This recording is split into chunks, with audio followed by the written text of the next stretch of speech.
Hello દોસ્તો, કેમ છો? આનંદમાં છો ને બધા? હું ડોક્ટર હર્ષદ કામદાર. જૈન ધર્મમાં કષાય શબ્દનો અર્થ છે આત્માને કલુષિત કરનાર, બંધન કરાવનાર આંતરિક દોષો કે ઉગ્ર ભાવનાઓ. કષાયોને કારણે કર્મોનું બંધન થાય છે અને જન્મ મરણનું ચક્ર ચાલુ રહે છે.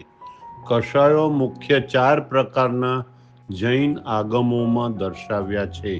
પહેલો કષાય છે ક્રોધ, ગુસ્સો, રોષ કે ક્રોધ ભાવ.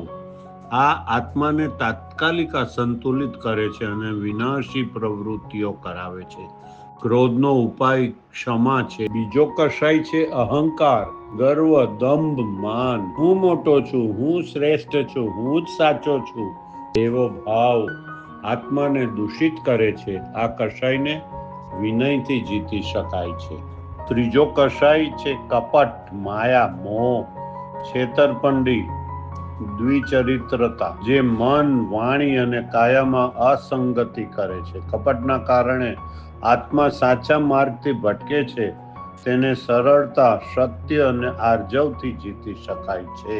છેલ્લો અને ચોથો કષાય છે લોભ અને લાલચ, એટલે કે ધન, ભોગ, પ્રતિષ્ઠા કે ઇન્દ્રિય સુખ પ્રત્યેનો અતિશય મોહ. લોભી મનુષ્ય ક્યારેય સંતોષ પામતો નથી. અપરિગ્રહ અને સંતોષથી લોભ છૂટે છે. કષાયોની તીવ્રતા અનુસાર 4 પ્રકાર છે. પહેલો અનંતાનુબંધી કષાય, અત્યંત પ્રબળ કષાય છે. એ મનુષ્યને મિથ્યા દ્રષ્ટિ, ખોટા માર્ગ પર જ રાખે છે, મોક્ષનો માર્ગ બંધ કરે છે. બીજા પ્રકારનો કષાય છે અપ્રત્યાખ્યાના વર્ણિ કષાય. આ મધ્યમ સ્તરના કષાય છે, જેને કારણે વ્યક્તિ નાના વ્રત પણ પાળતો નથી. ત્રીજા પ્રકારનો કષાય છે પ્રત્યાખ્યાના વર્ણિ કષાય. આ થોડો નરમ પ્રકારનો છે, જેમાં મનુષ્ય સામાન્ય વ્રત પાળે છે પણ ઉગ્ર સંયમ અપનાવી શકતો નથી. ચોથો અને છેલ્લો કષાય છે સંજ્વલન કષાય.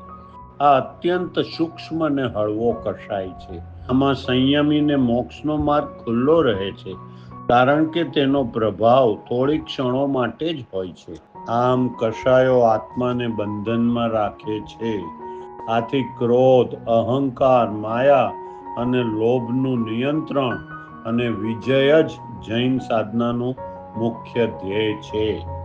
ક્ષમા, વિનય, સરળતા અને સંતોષ, આ 4 ગુણો કષાયોનો પ્રતિકાર કરે છે અને આત્મા શુદ્ધતાની તરફ આગળ વધે છે. સમજી ગયા ને દોસ્તો? જય જિનેન્દ્ર.